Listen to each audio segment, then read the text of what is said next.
Halo teman-teman, jumpa lagi bersama saya Daniel. Dan dalam video kali ini kita bakal membahas tentang apa sih yang mesti kita dahulukan: dana darurat, asuransi, atau investasi. Nah, teman-teman, jika Anda pertama kali berkunjung di channel ini atau pertama kali menemukan channel ini, boleh nih bantu untuk subscribe, like, dan share video-video dari channel Catatan Daniel supaya kami tetap bisa memberikan kontribusi terhadap konten-konten yang berkualitas. Dan tentu saja kami semakin bersemangat untuk memberikan informasi bermanfaat terkait dengan edukasi finansial. Nah, teman-teman, pembahasan ini memang tidak terlalu panjang. Saya akan coba mempersingkat pembahasan ini. Jadi jika ada yang bertanya atau Anda mungkin bertanya-tanya, apa sih yang mesti kita dahulukan? Dana darurat, investasi, atau asuransi? Atau asuransi dulu baru investasi, atau dana darurat kemudian? Nah, kali ini kalau kita melihat apa sih yang mesti kita prioritaskan, kalau menurut saya, pengalaman saya pribadi, yang pertama saya lakukan adalah mempersiapkan dana darurat. Nah, kenapa dana darurat? Dana darurat itu kalau saya analogikan sebagai obat. Nah, ketika kita mengalami sakit, kita perlu obat. Nah, jadi dana darurat ini mutlak, teman-teman. Jadi untuk yang sudah berkeluarga, jumlah dana darurat itu adalah 6 kali dari pengeluaran bulanan. Nah, bagi Anda yang masih single, mungkin masih, ya boleh dibilang tanggungan tidak terlalu besar sendiri hidupnya, itu 3 bulan gaji sudah mencukupi. 3 bulan dari pengeluaran, sorry, bukan 3 bulan dari gaji. Nah, mengapa dana darurat kita dahulukan ya? Karena kita tadi sudah menganalogikan, kalau pengalaman pribadi, dana darurat ini untuk berjaga-jaga dalam kondisi darurat.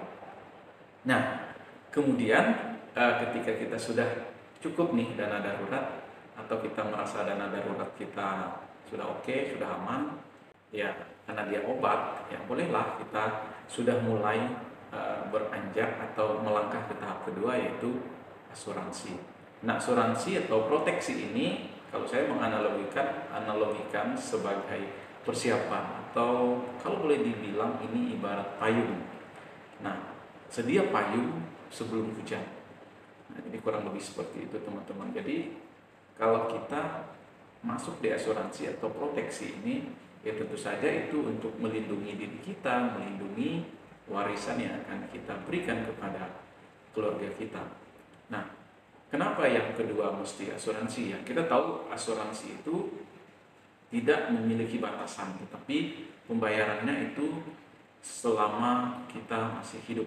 Nah, artinya kita tidak memiliki batasan, artinya kita boleh menyetor sepanjang yang kita mau. Tapi biasanya minimal asuransi sekitar 10 tahun masa setor. Yang berikutnya tahun ke-11 dan seterusnya dia boleh setor, boleh tidak. Tapi Anda juga harus cermat dalam memilih asuransi. Nah, Anda boleh memilih asuransi murni, asuransi kesehatan murni, atau Anda juga boleh memilih asuransi unit link. Nah, berikutnya ketika Anda sudah memilih salah satu dari kedua jenis itu, maka Anda sudah mulai melangkah pada tangga yang kedua. Tadi yang pertama adalah dana darurat, kemudian tangga kedua adalah asuransi, dan yang terakhir tangga ketiga adalah investasi. Nah, kenapa investasi kita tempatkan di tangga ketiga, teman-teman? Jadi ketika dana darurat sudah terpenuhi, asuransi kita sudah tercover, baru kita mulai merencanakan investasi. Nah, bukan berarti kita harus lompat ke investasi dulu, teman-teman. Tapi tanpa proteksi dan dana darurat, kita juga akan kesulitan.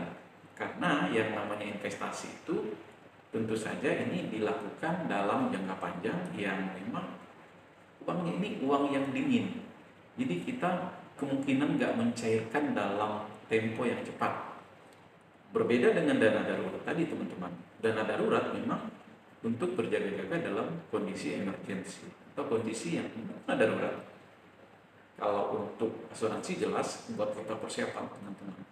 Nah, sedangkan buat investasi ini untuk membantu kita meningkatkan kekayaan, kemudian melawan inflasi, dan tentu saja mencapai tujuan keuangan.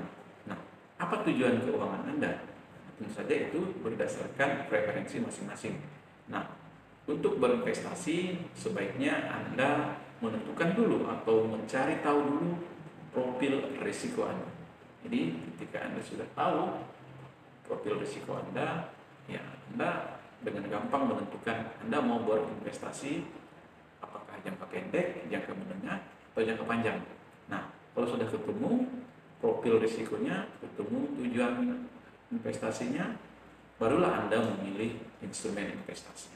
Nah, jadi itu teman-teman, urutannya dimulai dari dana darurat, asuransi, dan juga investasi.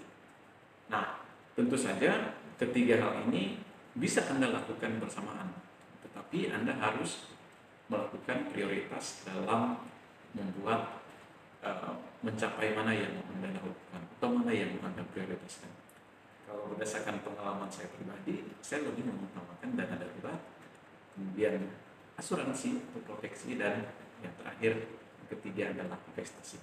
Nah, bagaimana dengan tabungan? Ya, tabungan itu otomatis teman-teman. Jadi tabungan kita ketika kita sudah memenuhi dana darurat, maka tabungan kita ini juga bisa kita investasikan. Jadi seperti itu teman-teman. Nah, demikian pembahasan ini, mudah-mudahan sharing pengalaman ini bermanfaat buat Anda, dan mudah-mudahan Anda terbantu dengan adanya sharing dari channel Catatan Daniel. Dan jika Anda senang dengan video ini, silahkan Anda tekan subscribe, kemudian Anda boleh like dan juga sampaikan di kolom komentar atau komen Anda pertanyaan, karena kita bisa diskusi di kolom komentar teman-teman. Dan jangan lupa untuk bantu kami untuk share video ini ke teman-teman kalian supaya kami tetap bersemangat nih bikin konten tentang edukasi finansial. Oke teman-teman, demikian video ini. Terima kasih dan salam satu frekuensi.